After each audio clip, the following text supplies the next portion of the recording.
So, good afternoon, everyone. Warm welcome to this 5th episode of our Enrich Your Coffee Season 3.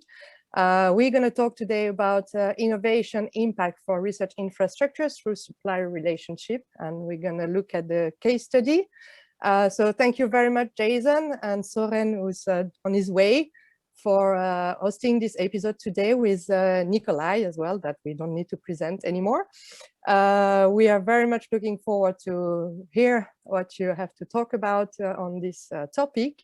But just before we start, I would like to take 1 minute to thank you, Ute, for all the work you've been doing with us in Enrich. And I think you've been one of the founders of this project, and you've been a great support and source of inspiration for all of us and all the activities during the first 15 months of the project. I think that's where we stand now.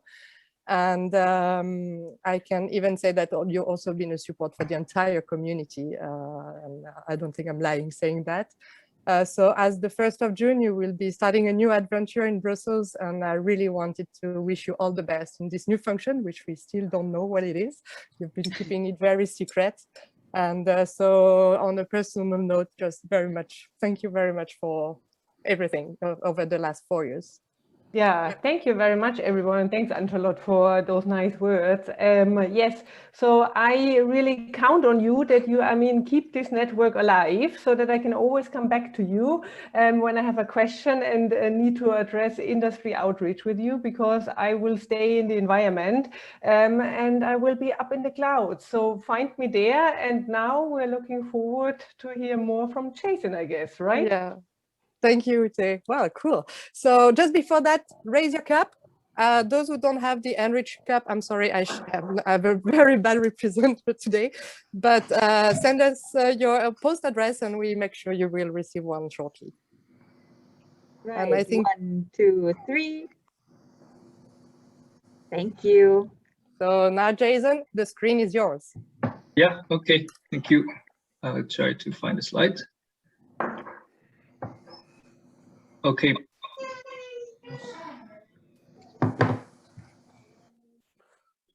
Are you seeing the presenter mode or the full screen mode? The presenting. Okay. So now it should be the full screen, right? Okay. Thank you very much for the invitation. When Ute mentioned that there's a very nice opportunity to share some thoughts in relation to our work, then I was very happy to accept, without knowing the impact, but I know that we need to make the presentation short. I tried my best to make it short. So I thought maybe have a combination of what we have done together with ESS and what we have worked with together with the bigscience.dk. And Nikolaj and Søren was very supportive, tried to back me up. So thank you very much. So we have 3 of us. I'm from DTU. I work at the DTU Center for Technology Entrepreneurship. And Nikolaj, I guess everybody knows about him, so I will save the words. Søren is also a scientist, senior scientist at DTU, and he's also the Danish industrial liaison officer for fusion for energy. So today, the topic, as you can see from the title, it's about innovation impact, and that kind of impact created through the supplier relationship with the RIs. So it is actually positioned into a larger picture of the overall societal impact, socioeconomic impact, right? And try to prime it and provide a little bit of context here. We're talking about big science, that's big money. And if you look at the numbers here, that's the sources from MRIL. Say we have over 1,000 international and national RIs in Europe. There will be tremendous amount of money to be invested in there, and including the establishments and the procurements. So our former commissioner mentioned this mission-oriented science. That means we need to demonstrate our fundamental research RIs are creating positive impact. And this impact, of course, has multiple dimensions, including economic, social, cultural, etc. Today, we're going to focusing on some specific impact that's about innovation. Talking about innovation, this is not exclusive slides, including everything, but just to handpick some of the policy papers and existing projects at EU level that are addressing this particular issue here. For instance, this FRI policy paper talking about long-term sustainability of RIs. They say RIs needs to be innovation hubs. RIs need to set up effective means to determine their economic wider societal value. And in another policy paper, they talk about RIs can be used as direct technology transfer, but also we want to create knowledge spillover effects. And these effects should take place at all levels and also at all different phases, including construction, operation, upgrading phases. Now, there are multiple EU level projects funded under the Horizon 2020 framework. There are RI paths, some of you might have heard about it, and there are accelerators for ERIC and CERIC. And then that's the one on the top of that, that's Brightness. Brightness has phase 1 and phase 2. And that's actually the one actually Ute has been chairing some of the work the major work packages. So involved in the Brightness 2 project, DTU, that's my team, was included in the specific work package 5, led by Ute. So we were trying to further develop the socioeconomic impact assessments for ESS. So we combined the internal data of ESS and using the longitudinal data collection and within the ESS. And then also at the same time, we were guided by the first stage of the Brightness project, and then also aligned with the existing frameworks from OECD and the S3 and other EU projects and then we created 53 indicators, which can break down into more than 200 measures. And not going to do too details into these measures, but something we will be very proud of. It's also very original here is we made 2 separate surveys. One is for industrial suppliers, the other one is for the in-kind partners. And then we send the supplier version sent to more than 2,600 industry suppliers, got more than 10% response rate. I think it's already a really good response rate. And also 27 out of 69 of in-kind partners replied the surveys. What is this survey about? This survey mainly is covering quite a lot of, let's say, the spillover effects that we mentioned before that was hard to detect using any of the research infrastructure's internal data. Because what happened after supplying contract, there's nobody is keep tracking about that. So just give a nutshell. For instance, in this paper, if we think about inputs, what kind of a supply the suppliers provided in the contract, then you see these 4 categories ranging from the lowest level off-the-shelf products. The industry don't have to do anything about it. It's just simple stuff. They need a pump, they provide a pump. All the way to minimum changes to the off-shelf product service and to highly customized technology services. And then the highest level is completely new advanced technology services developed for the special needs of RIs. And these 4 different types, you can see look at the figure on the right hand. These suppliers who supply to ESS, you can see the majority are actually in the purple and the red. These are the highly innovative category. And no matter if it's for the first contract or the most recent contract, some suppliers had more than one contract with ESS. And if you look at the in-kind answers, it's also the similar case that the purple and red are the majority. And that particular figure was made John very proud, the former CEO of ESS, and he was very proud to promote this message that the in-kind partners are providing highly innovative solutions. Now, this is basically following a technology push logic. RI needs something innovative, then the suppliers will work on it, will invest in it, and then will promote, enhance, develop their technology innovation capabilities. And then if you look at the outcomes, now this is a question asking these suppliers to say, well, after doing business with ESS, what happened to you? These are a number of items related to innovation benefits. So that is a very interesting figure to see. We look at improving management organizational capabilities, improved R&Ds, improved production process, improve the quality, improve technical know-how, etc. And then you can see the one that scored the highest is the improved technical know-how. And then what follows up is to improve the quality of product service, and then acquired new knowledge about market needs and trends. These are the top 3 ranked answers. Now we can have discussed a lot about what exactly is happening behind, what is the mechanism here. But what is quite interesting is these effects, these positive benefits, do not happen out of blue. So we need to understand what is happening after the suppliers sign a contract with them and then start working on these innovations.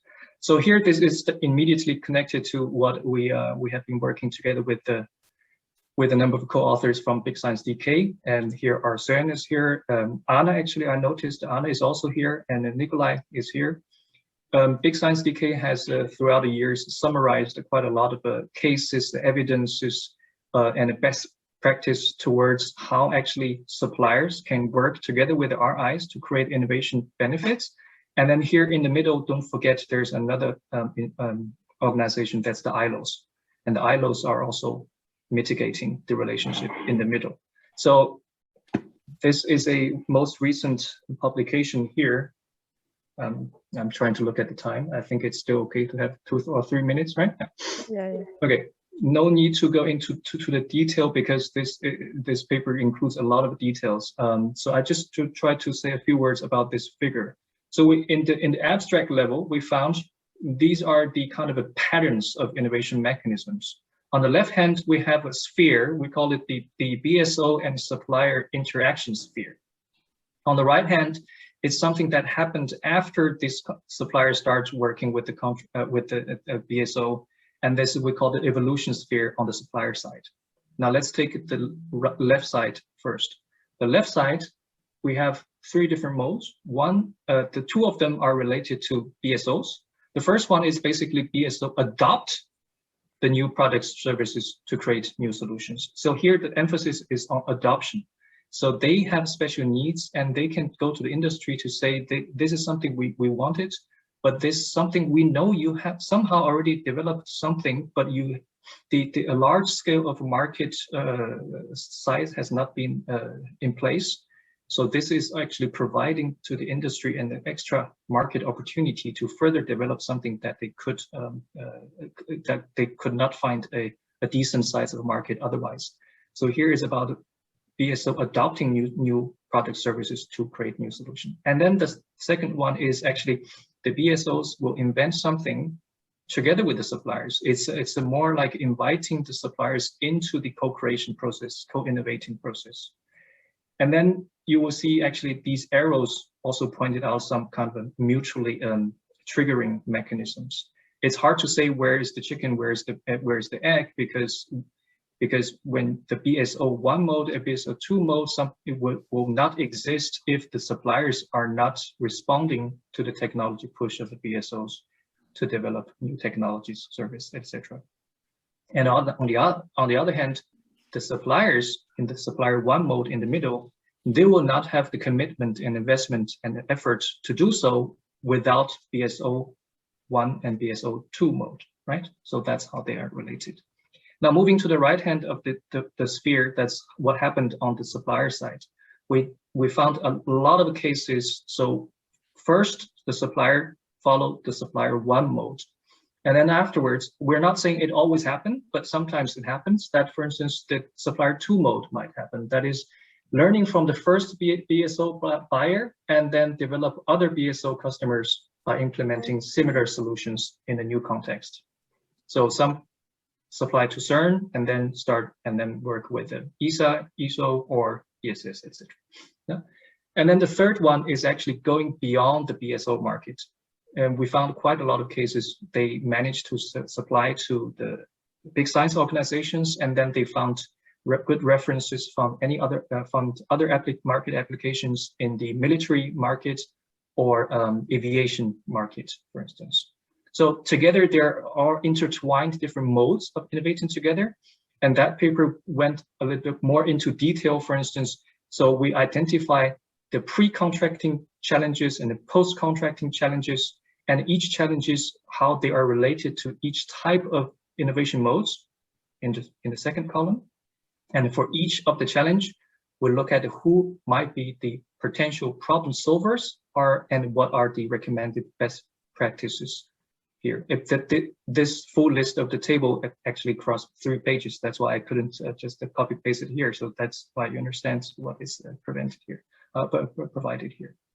Yes, that's a very quick overview about the topic here, and all 3 of us are happy to discuss. And of course, all the comments and suggestions coming from the audience are welcome. Thank you very much. Thank you very much, Jason. That's a very good overview.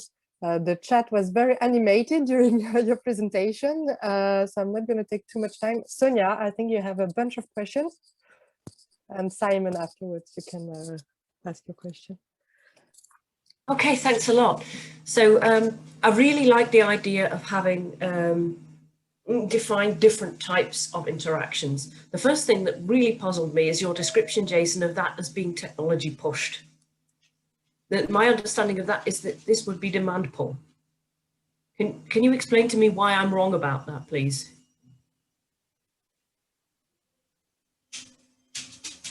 Yeah, I understand your question. Yes, correct. Yeah,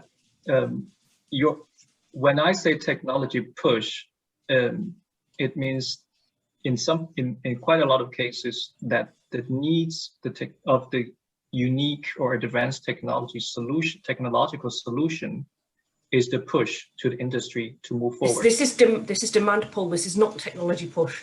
Technology push is when you have a technology, you've invented something, and you go, "Oh, what should we do with it?" Yeah, right.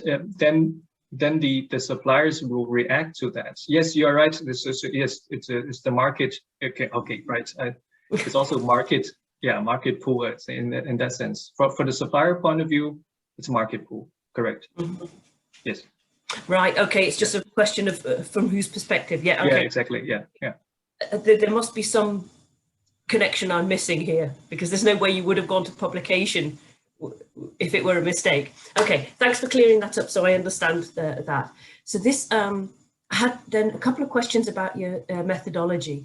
It looked to me from the charts that you were showing me that you used very much the study methodology Florio, the 2018-2019 study they did for CERN. Okay, good. I think that's a really good idea as well, because that means that we can compare the impact of different big science infrastructures, and they did have a really well. So brilliant. Okay, finish that. I know we're short of time. I'm going to get on to the meatiest of the questions, which is something that's bothered me for some time, thinking about how to do this myself. Is you have an intrinsic confirmation bias when you write to companies and you say, "Can you fill in this survey?" This starts because it's the only ones that will reply, the ones that didn't go bust from supplying ESS, and then nobody's ever going to write back to you and say, "Oh, you know, actually we were struggling before, and we're still struggling because we're pretty crap." Correct. That's absolutely, yes. This intrinsic is called response bias, right? And response bias. That's the word. Thank you. So those who answer the survey, there's a likelihood that they are the one who benefit the most in terms of innovation benefit or economic benefit. That's why they are willing to answer the survey. Correct. It happens to almost all kind of the survey studies. So if you think about how to make the research results more accountable, then if you think about regression analysis, then we have to combine data from different sources. If the dependent variable, independent variable are from the same survey, then there's an endogeneity problem, right? So that's absolutely right. Yes. So we're not drawing conclusions. So that slide itself is just a kind of presentation of the answer. It's presenting there are variations of a different type of innovation benefits that these suppliers derived, as accepted, but it doesn't imply anything about any correlation of what's related to what. Yeah. Correct. Yeah. Thank you very much. I'm done, and I'm very happy with your presentation and your answers. Thank you. Hi, nice presentation. So I've been involved as a scientist in a few construction projects, building big facilities in Europe and in the US. The distribution of technologies that you showed at the start looks about right to me. So presumably it's in value. You've got a weight towards things which are new technology, things which are new developments. I was sort of curious, what results did you find that actually surprised you? What was there in your results that we couldn't basically have guessed you would anyway have found from what we know about building big facilities? Then there are actually the content I presented actually includes two different projects, right? The first one is a very simple sum of the key facts from the ESS project, and the other one is actually the overall experience, many years of the cases from the Big Science DK as a Danish ILO 47 RIs. So I guess you are asking about the first one or the second one or yeah, no, sure. I mean, the second part went into a bit too much sort of business school jargon for a simple scientist to follow. Sorry. So I was asking about the first part. I mean, did those survey responses and everything else simply reflect what you expected you would find, or were there any surprises in there? Okay, I will probably not call them surprises. I would say something quite interesting that we find.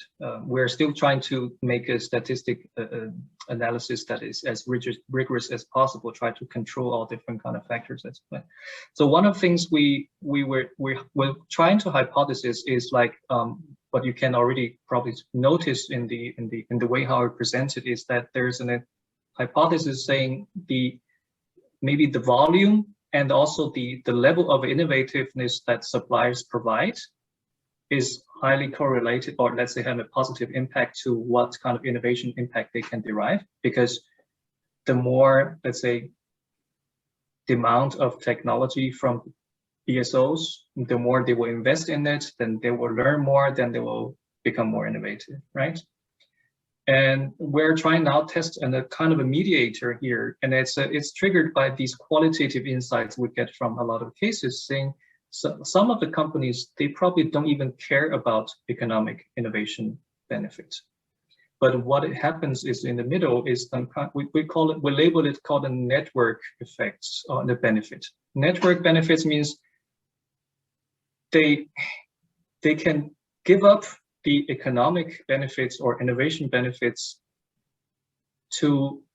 but as long as they can get a good reputation, as long as they can get a cross-reference, as long as that they can give them kind of legitimacy, then it works. And so we're trying to prove if that is actually statistically, quantitatively existing, that phenomenon.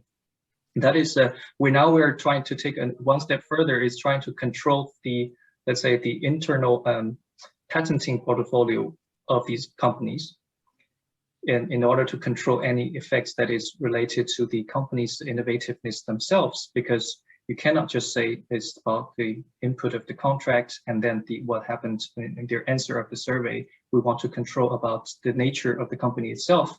So we're trying to collect a lot of additional data to see whether this can be approved or not. So that's one of the things that I can say quite interesting to derive. So what does it mean for policy suggestion? I would say a lot of a policy right here is say, well, demonstrate these benefits, demonstrate these economic benefits, innovation benefits. That's a very normative way of thinking, but the industry might find some kind of a middle ground that at least for the policymaker needs to be aware of that. Right? Yeah. Okay, thank you. I think we have a hand raised. Yeah. So my name is Pradeep from FAIR, from Darmstadt in Germany. Yeah. Colleague of Sonia, who already asked 2 questions, so you can guess FAIR is quite interested in this topic. So my question is twofold. First was already answered because of Simon's question, but I still want to know first, what did you miss and would you like to add in the study? So parameters or something that is crucial for your overall results that you were expecting, and what did you miss and would like to add? So maybe it is some aspect of the survey, or to add something in this study. The second is about this patent thing that you just mentioned. What is what amount of conflicts could you quantify based on this IP and patenting, and did they manage to report in a corrective way to share that IP and all this patenting? And the third is the financial structure of ESS.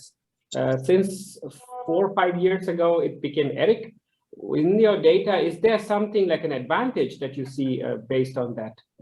Because the suppliers or procurement was easier, or somehow the VAT issue was solved, which I don't know if it was solved at that level by ERIC as well. So can you quantify for a policymaker, oh yeah, this was very good, it was done, and now we should use it as a basis for other research infrastructure? Thank you. Yeah, okay, thank you, Pratip. I sense there are at least 3 questions here, if I try to understand correctly. First one is from a researcher point of view, in this kind of project, what I wish that I could have, what kind of data is missing. I would say from a researcher point of view, to do this kind of research, the more data, the better. But I would say, Ute is also here, I'm just trying to say, it will be very nice that in the research infrastructure has a coordinated data entry or data follow-up system. Because if a RI want to analyze, demonstrate these kind of effects, and then all these data are sitting at all different places, and it's very, and then if you're not keep a track in a systematic way and a longitudinal way, and it's very difficult, it's very time and resource consuming. So if you think about the data from procurement, it's in the procurement, data from the communication, and you need to have, I think ESS is taking a very good and pioneering, I would say a kind of role model example here. They are at the early stage, and I call it early because it's not in the operation stage yet. They're already considering to make a systematic measure system, and then I think this is also one of their next step is to take the key takeaway from this this project, and then to establish a data infrastructure. So in the future, we don't have to go to all different departments to ask it to put the data, because then these data are coordinated in one place and then on the yearly base. It's good for the RI, good for an external researcher to get access to the data. So that's one thing. And then the second thing is about the patenting. Patenting, I think maybe I need to clarify what are you exactly asking. So the patenting data of the RI, you can always get access to. You can get track. So ESS provided us the data about how many employees applied for patent application. These kind of data, yes, it's within the organization. But then what happened is that we have no clue what happened to these suppliers before and after having contract with research infrastructures. So what is interesting is also like what Sonia mentioned before, these Florio's paper, these Polytech Milano's, I think, no, is it Polytech Milan? Are they from? Yeah, these Milan economists. They're also looking into patenting data, etc. You need to know, at least you need to control their patent portfolio prior to the relationship with the RI. And also you want to know, is there any change? Is there any improvements of their patenting activities here? Right? But if you don't have, if an RI doesn't have such a system to trace what happened to the suppliers, and then you always have to do it on an ad hoc basis. Yes, it's not that difficult. It's doable, right? You go to the EPO website, you can subtract all this information, but it's something you do it. It will be better to do it if we have a systematic approach to that. And the third one, actually, I got lost a little bit. If you can remind me the third question. So the third, before I remind the third, for a sub follow-up, if I may. It was about the conflict, and I completely agree. If RI already has a portfolio check before going into the business with somebody, of course, this is a very clear change management in their portfolio. However, there's always a chance because patents are not every company applies for patents in all regions. Yes. And we, RIs, are benefiting because of international research activities. Yeah. There is a big player, China, there's a big player, India, there's a big player, US and the West, which uses one system. So not every company in Germany is applying for patents in US as well because of the Correct. cost, because of many things. So there, my question was, how did you manage to quantify that in the study? Could you find out this, or it is just information because of patent people are telling, okay, we could not manage to have those patents or something like that? So was there a quantifying proof in the data that, okay, this was not done or something like that? This I need to clarify. In the production of the ESS impact reports, we didn't manage to, let's say, directly collect information about suppliers' patenting activities. But currently we are in the second phase. We're now working on collecting patents information about the suppliers. And you are right that actually the majority of the suppliers have no patent application. And then you will also be lucky sometimes, or maybe unlucky, that is, you find one company actually is a really big company, they have hundreds of patents. And then you become another trouble here is how much you can counter this as the effect of doing business with RIs, right? So that's, and here I think it's, since Nikolaj and Søren are also here, they are representing the ILOs. I think we shouldn't forget about the ILOs here. Well, I've been talking about, we need to have a systematic data collection tracing system, maybe a coordinated approach. Maybe the ILOs in each country can help to do that if this is not on the top of the agenda of the RIs. Because you are connected to the industry network. I don't know if it makes sense, Nikolaj. Yeah, I could just comment on that. That I mean, to us, I mean, we're very sort of operative, and it's been a pleasure working with you since basically we have the case stories and the examples, and then you provide some analysis on top of that. What would be very relevant going forward is seeing which kind of companies do we look for when we need someone who can, be innovative together with an RI or supply something off the shelf. So that's the kind of input that would help in the work of an ILO. But we have several ILOs here today, so you're welcome also to join in. The third question, if I can repeat now to get the answer, is the impact of the financial structure. So ESS became ERIC not so time ago, and are there any proofs of good practices having a structure like ERIC, which helped providers, procurement, VAT, cross movement of people or whatever? I mean, researchers have many ideas how to move things here and there, but was there something benefit? Yeah, definitely a valid question, but I think maybe Ute is in a way much better position to answer this question. Is Ute she just left, I guess. Oh, she just left. Okay. Yeah. Okay. No, I don't think I have a good overview about that. Yeah. Okay. Thank you so much for giving so much time for my naive questions. Yeah, thank you. We are still 36 people, but it's we are 4 minutes late. So I don't know. I mean, since there's still so many people, maybe we can take one more question. And I would suggest that everyone continue this conversation in our LinkedIn group. There's still some pending questions. Jason, and Søren, if you're not in this LinkedIn group, I will make sure you're a part of it, so then you can continue. Chiara has just forwarded the link in the chat. Yeah. There's still a bunch of questions, so we for sure won't have time to answer everything. But please don't hesitate to continue this conversation in this group, because there's probably many people who are not among us today who might also be interested in knowing the answers. So if there's one more question, I would suggest that maybe we just take it and then we move to the LinkedIn. Yeah, good. Thank you very much. No, now everybody's getting shy. Is no, there? Can I ask a quickie then, if you could just show me those slides again, with the difference between the in-kind and the procurement, Okay, yeah, I'll do that. Yeah.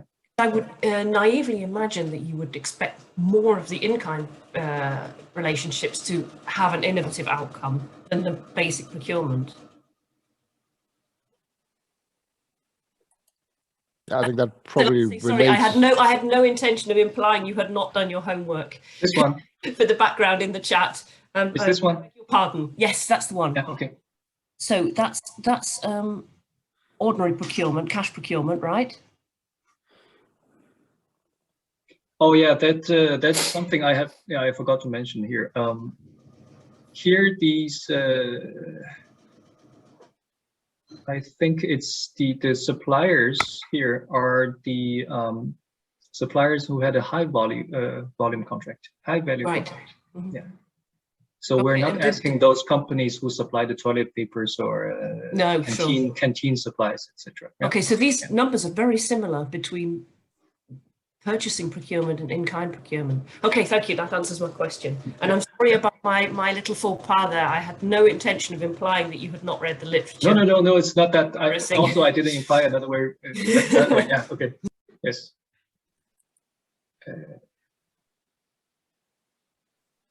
Okay. Is there any other things that we can address from the chat or? Otherwise, I give the floor to Anna. I think we will take the questions to the LinkedIn group and make sure you are connected, all of you, so then you can continue there. Yeah. So thank you very much, everyone. Just before we leave each other, we're going to have 2 weeks break from now. I mean, kind of 3. Next week is a public holiday. So, and then it's the Array Logistica. So for those who are not yet registered, please register. You have the link on our website and on our social media. We promote it constantly. And the 3rd week from now, we're going to launch our first webinar, Enrich Your Knowledge. And that will be a very good session. So this is a part of our Enrich activities.